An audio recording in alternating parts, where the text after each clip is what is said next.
Hello, this is Crystal Racing here with the 2021 Azerbaijan Grand Prix qualifying report, and Charles Leclerc has taken pole position for tomorrow's race for Ferrari, followed up by Lewis Hamilton and Max Verstappen. Charles Leclerc, of course, will keep hold of pole position and will most likely start the race unlike last time out of Monaco, where he was unable to start because of a controversial qualifying crash on the last lap at the Principality. However, today's qualifying session was also cut short by another red flag caused by his Ferrari teammate Carlos Sainz.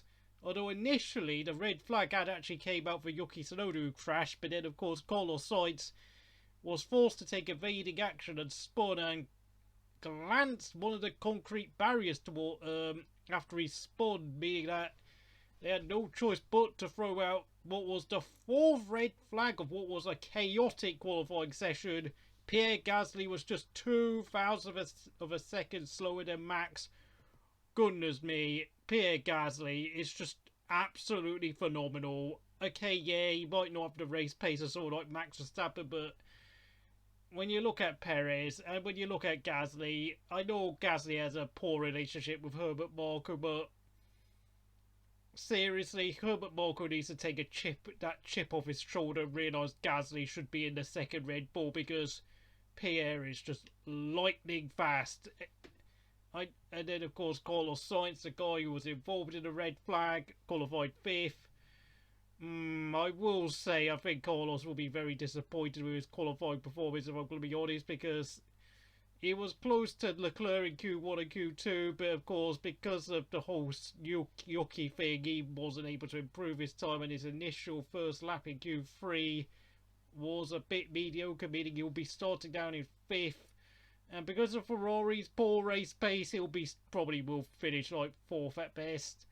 6th place, Lando Norris, once again doing a stellar job for McLaren, who this time round don't actually have a quicker car for this circuit as they have done on what you would expect on a power track, considering they have the Mercedes power unit, which is far more powerful than the Renault power unit they used to have. Sergio Perez qualified 7th.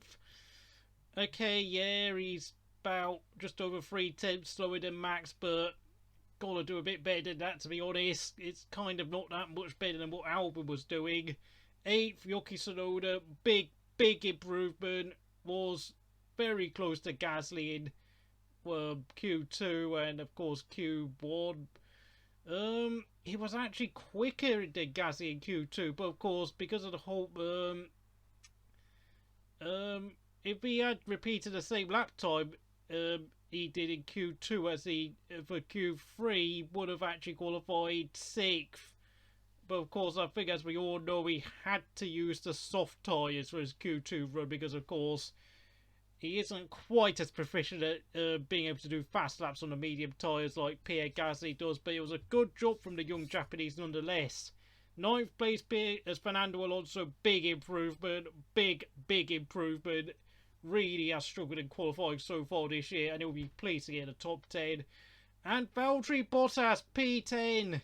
It never rains for Valtteri, it always pours. The bad luck, that's the decline. It's declining motivation. Like, you can tell he's not going to be at Mercedes next year, because the guy looks completely fed up now with all the problems he's been having. I know he complains a lot, but really, you can tell he's number 2 driver, and he's just sick of it now, because the fact of the matter is, Mercedes are a one-car team, and they only care about Lewis Hamilton, so I'm not going to really pick on Valtteri anymore. Sebastian Vettel missed out on Q3 by just, what was it, about 300ths of a second, just 300 slower than Alonso. Very unlucky there, considering he had the pace, although I know Chaz HD said that it's his fault for not being quick enough, but it's a bit harsh when you consider the red flag came out for Daniel Ricciardo crashing. P12, Esteban Ocon having a bit of an off weekend, but he shouldn't beat himself too much over today's performance, because he's got 3 choice of tyres for the start of the race tomorrow, and he's going to be in a good position to get points if someone screws up ahead of him. Daniel Ricciardo, once again, struggling when it really counts for McLaren. Ricciardo's qualifying speed has been so poor in the recent races. My goodness me, like, what is happening to Ricciardo? Has he swapped minds and soul with Alex Albon or something? Because this is awful. I've got nothing left to say, really. Kimi Raikkonen 14th. Yes, I know he was helped out by Lance Stroll crashing and his teammate crashing. I'm going by what, well, I think Stroll and Giovinazzi would have qualified had he been able to complete a lap in Q3, not Q3, Q1. A fast lap, that is, but of course Kimi got through because of their crashes and qualified a respectable 14th ahead of both Williams. Good job, Kimi. I know his qualifying speed, I mean, he was almost 3 tenths slower than Ricciardo, but you know, Ricciardo should be qualifying miles ahead of Kimi, to be honest. What the hell is going on there?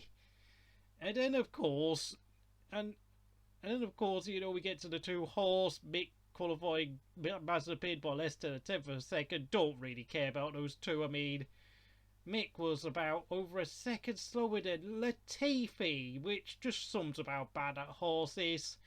Although you could make a case that neither Schumacher nor Mazepin are making the most out of that horse either, to be honest, because their recent performances just look so bloody bad, not even below average, to be honest. And ever since they got rid of Magnussen and Grosjean, mostly due to financial issues, they have well and truly gone down the bin. And then, of course, 19th Stroll, 20th Giovinazzi. Two very poor rookie errors from two drivers who are, well, they're not, well, Giovinazzi's not young, he's 27, but Stroll, for a track, considering this is supposed to be one of his best tracks on the calendar, that was very disappointing. And I've got to say, Lance Stroll, book your ideas up, because Sebastian Vettel has got your number now, and like, if you don't sort yourself out, Sebastian Vettel is just going to be on top of you for pretty much the rest of the year. If you can't beat him on street tracks where we all know you're so good at. But that is it for today's review of qualifying. I hope you enjoyed it. From Crystal Racing, I'll see you again next time.